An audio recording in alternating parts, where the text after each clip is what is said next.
really prefer sunscreens with zinc or titanium.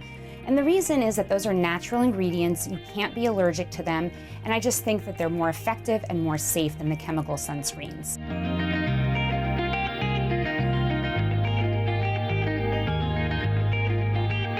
So I'm a big fan of vitamin A for the skin, and you can get that in many forms. Over the counter, you'll see it as retinol, and you can also get a prescription from your dermatologist for tretinoin, which is sort of the more potent version of vitamin A.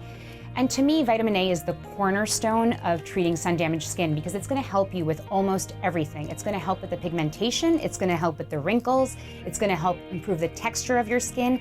It's kind of the miracle cream, and it has more science to back it up than any other skincare ingredient, and I think that's important to look at as well.